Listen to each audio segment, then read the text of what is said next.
Hello, Mr. Mailer here, your online math teacher, and welcome to my channel. Today we're going to be continuing my video series on trigonometry, and in particular, we're going to be having the third installation into learning how to simplify trig identities. So if you didn't get enough of my first two videos, here is my third and final example for simplifying them to see if it helps you. So if you find this video helpful, just like before, hit the like button, consider subscribing, and let's go. So again, a reminder, my 3 key tips for simplifying trig identities. Always look to see where you can use the reciprocal, quotient, or Pythagorean identities. Utilize your algebra skills, combine fractions, factor things, multiply by 1 in a fancy way, and when in doubt, write everything in terms of sine and cosine. It's kind of the nuts and bolts of trigonometry.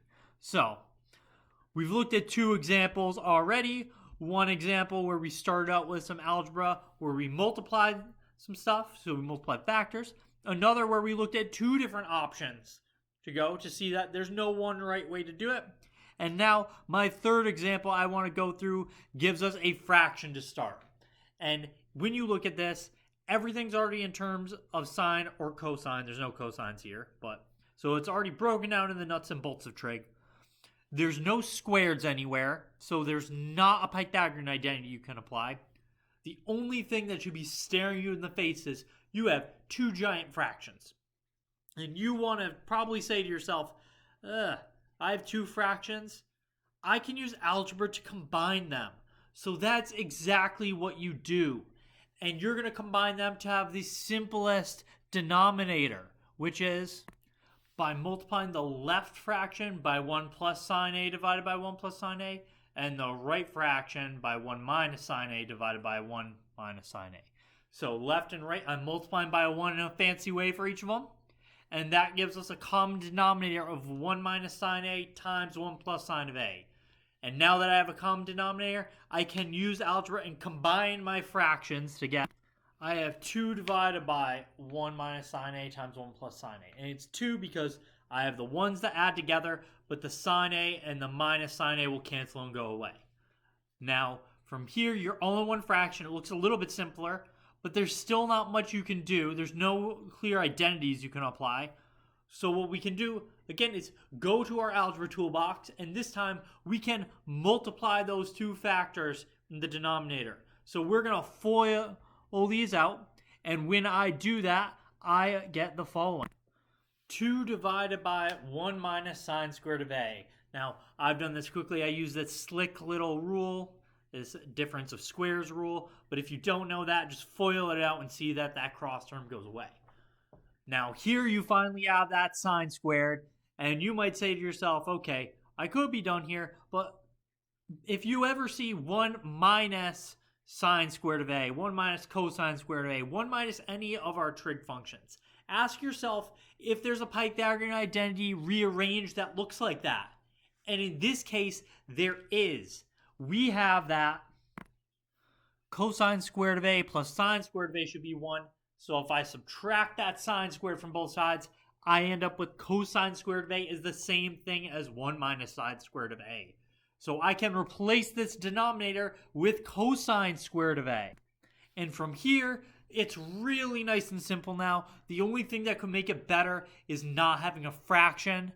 And we can do that because we have a reciprocal identity that tells us if I have a cosine in the denominator, I can turn this into a secant by bringing it upstairs into the numerator. So I can rewrite 2 divided by cosine squared A as 2 times secant squared of A. And I'm not going to do any better than this. This is as simple as I can get. I got 1 term. I got 1 trig function in there.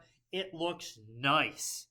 So this was my third example. Now, in these series of videos, I only ended up using the reciprocal identities, the quotient identities, the Pythagorean identities, and algebra. Your teacher might give you problems with more complicated identities. Some of those identities might include even or odd identities. So if you ever see a negative stuck inside of one of your trig value functions, there's a good chance that there's an even and odd identity that might help you along the way.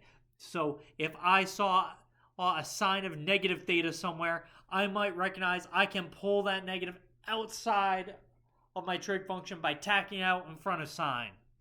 You might have cofunction identities. So whenever you see things, a number, then minus a variable, maybe you might be able to apply a cofunction identity to make it simpler. You could have a straight up addition and subtraction formula. These are more likely to come in handy if you have more than one variable in the thing you're trying to simplify. So U and V, A and B, X and Y, whatever your teacher labels it as.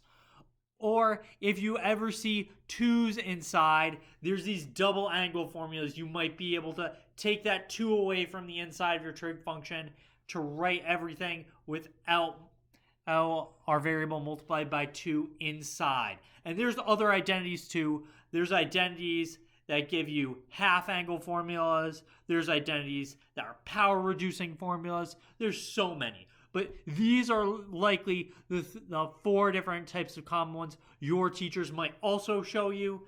But by the time they start folding these in, you're going to have plenty of practice simplifying and proving identities, and I know you're going to be able to do them by then. So I hope you found this video helpful, and if you did, hit the like button and have an awesome day.